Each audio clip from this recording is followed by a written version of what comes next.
perilaku yang kita lakukan secara berulang-ulang sampai perilaku itu menjadi otomatis. Sekali lagi ya, habit adalah suatu perilaku yang kita lakukan secara berulang-ulang sampai perilaku itu sudah menjadi otomatis. Karena habit itu kesannya kita kayak nggak berpikir lagi, seperti sudah otomatis melakukannya ya.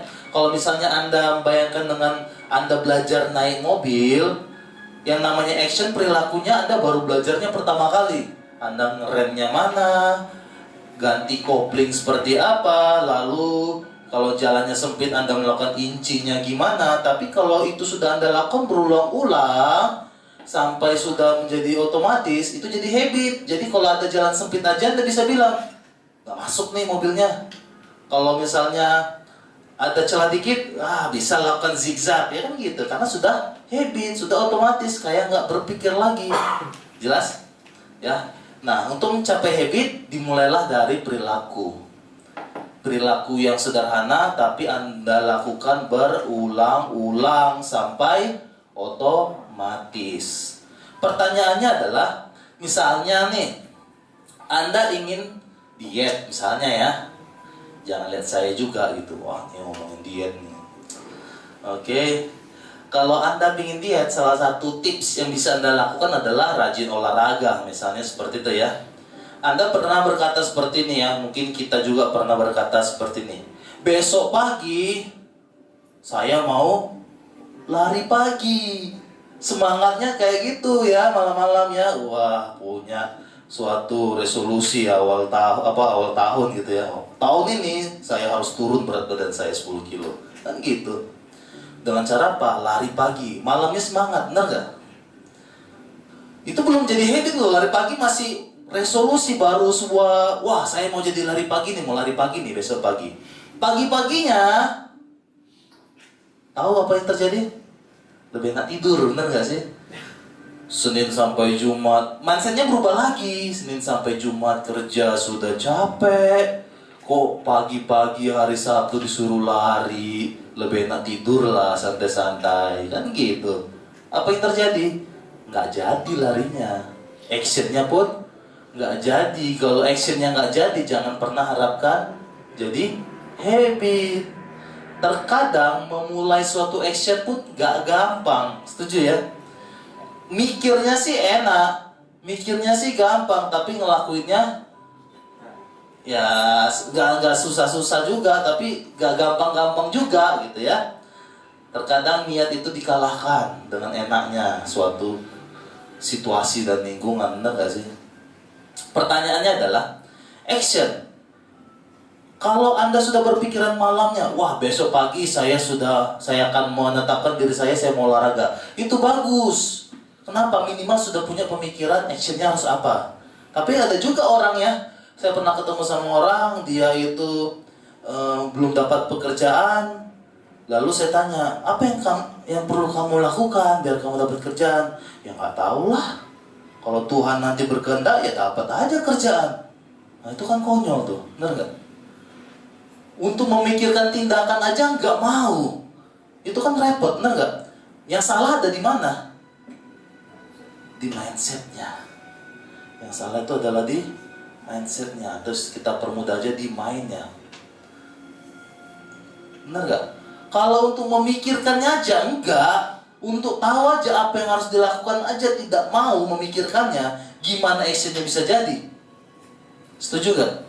Kalau misalnya Anda sudah berpikir, wah saya harus melamar sana, melamar sini, itu bagus. Minimal secara pikiran Anda sudah punya dulu apa yang harus Anda lakukan. Tapi banyak juga yang tidak punya ide itu, tidak punya pikiran itu gitu ya. Pertanyaannya, kok ada orang yang bisa seperti itu loh? Dan tahu hidupnya kayak gini-gini aja, gak berubah-ubah, tanda kutip ya, sengsara terus. Tapi kok gak bisa gitu ya berpikir, saya harus melakukan apa? Untuk memikirkan suatu tindakan yang dia lakukan saja, dia gak mampu untuk memikirkannya. Apa yang salah? Apa yang terjadi sebenarnya? Pernah ketemu orang seperti itu ya? Kayaknya tentang hidupnya, nasibnya itu, dia gak peduli. Mau mati kayak besok, mau makan kayak besok, ya kalau Tuhan bilang saya mati, mati aja gitu ya. Atau orangnya terlalu pasrah lah kalau saya bilang ya. Sampai untuk memikirkan saja tindakan apa dia nggak mau. Kira-kira apa sih yang salah di pikirannya? Kenapa ada orang seperti itu? Apa yang keliru? Apa yang kurang pas? Kira-kira menurut Anda Pak? Tidak ada tujuan. Tidak ada tujuan. Ya bisa lah, ya bisa. Sana ya, dia nggak punya tujuan ya. Oke, boleh. Terus apa lagi? Motivasinya kurang. Oke, good apa? Lingkungannya nggak mendukung ya. Lingkungannya jadi mempengaruhi dia ya untuk berpikir seperti itu ya. Oke, motivasi juga oke. Nah, jadi kalau kita berbicara ini, makanya di psikolog kita namanya Sigmund Freud. Ada pernah dengar? Ya, Sigmund Freud itu membedah ini namanya mind ini. Membedah menjadi dua. Yang pertama adalah pikiran sadar. Saya bilangnya PS ya, pikiran sadar. Ulangi setelah saya, pikiran sadar. Pikiran sadar. Lalu yang kedua adalah PBS. PBS itu adalah pintar ya. PBS. Ulangi setelah saya, pikiran bawah sadar. Pikiran bawah sadar. Nah, pikiran sadar dan pikiran bawah sadar ini bedanya apa? Ngaruhnya apa? Nah, ternyata disinilah menjadi krusialnya. Ya, bahasa Inggrisnya pikiran sadar conscious mind ya. Kalau pikiran bawah sadar subconscious mind. Di hipnoterapi saya termasuk menggunakan mazhab subconscious mind, bukan unconscious. Kalau unconscious itu tidak sadar ya. Tapi yang jelas sama-sama pikiran. Saya tidak setuju dengan ada istilah alam sadar, alam bawah sadar. Kenapa? Karena kita nggak bermain di dunia alam. Sudah capek lah kita belajar IPA ya, ilmu pengetahuan alam. Jangan ditambah lagi ilmu pengetahuan alam sadar, ilmu pengetahuan alam bawah sadar. Janganlah ya. Oh, silakan. Ada masuk. Ada banyak, Pak. Hah? Pak, tadi yang pikiran sadar, conscious mind, yang tidak sadar, unconscious mind itu sama subconscious mind? Beda. Kalau saya menggunakan subconscious mind. Jadi kalau pemikirannya seperti ini. Bedanya unconscious dengan subconscious apa? Kalau unconscious itu tidak sadar. Kalau dari literaturnya tidak sadar berarti pikiran-pikirannya itu ya tidak disadari. Setuju ya? Tapi pertanyaannya, apakah Anda tidak menyadarinya? Tetap sadar, cuma sadarnya lebih terfokus. Maka saya bilang pilih subconscious. Kenapa pilihnya sub? Karena prinsipnya gini, Anda tahu misalnya Anda pernah dulu belajar apa tuh buat karya tulis atau skripsi, ada namanya bab 1, lalu ada namanya subbab 1. Atau kalau ada di perusahaan ada namanya divisi apa, subdivisi. Arti sub itu apa? Bagian, tapi lebih terfokus, benar nggak? Jadi kalau misalnya dibilang divisi marketing, subdivisi penjualan, ini tidak akan pernah melenceng dari penjualan itu, dari marketing itu, setuju ya? Artinya sub ini masih bagian dari si atasnya itu, divisinya itu, sama juga dengan ini subconscious, ini masih bagian dari conscious mind. Jadi artinya saya menggunakan mazhab bahwa yang namanya belajar hipnoterapi, belajar kesadaran, belajar tentang ilmu kesadaran, bukan berarti membuat orang lain jadi tidak sadar. Awalnya Sigmund Freud menggunakan istilah unconscious. Kenapa? Karena proses-prosesnya di bawah sadar, dia merasa itu tidak sadar, terjadi begitu saja. Padahal kalau kita telusuri lebih jauh, itu bisa kita sadari. Contoh misalnya, di conscious namanya ide. Jadi kalau misalnya saya katakan gajah, idenya itu adalah GAJAH. Itu pikiran sadar. Sampai ke subconscious berubah menjadi gambar gajah. Oke? Nah, pertanyaannya, sampai gambar gajah, bisa nggak kita membuat secara manual, kita sadari proses pembuatan gambar gajahnya? Kita bayangkan gajah sendiri, bisa nggak?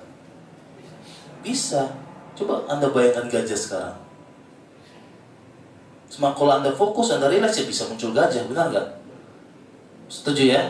Nah, proses ini bisa dibilang adalah proses yang ketika kita menggunakan bawah sadar. Sadar nggak kita lakukannya? sadar. Makanya saya tetap menggunakan istilah subconscious. Conscious mind berbicara tentang logika, analisis. Nah, termasuk di sini adalah peran dari critical factor itu nanti di sini bekerja dia. Subconscious pusat emosi dan perasaan. Conscious mind memori jangka pendek, subconscious memori jangka panjang. Dan subconscious ini adalah fungsi kreativitas untuk memunculkan ide-ide baru, termasuk juga dengan ide-ide saya harus ngapain, itu adanya di bawah sadar. Jadi kalau Anda punya kepikiran, oh besok saya harus melakukan ini ya, tiba-tiba ada kepikiran itu namanya fungsi kreativitas. Jadi seorang itu nggak bisa munculkan action karena dia tidak melatih fungsi kreativitasnya.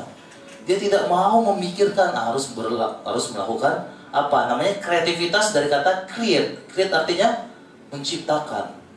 Setuju ya? Kebiasaan dan perilaku, dan kebiasaan perilaku ini ketika ini sudah menjadi otomatis, action yang sudah menjadi otomatis, habit ini itu akan sudah menjadi otomatis di PBS ini.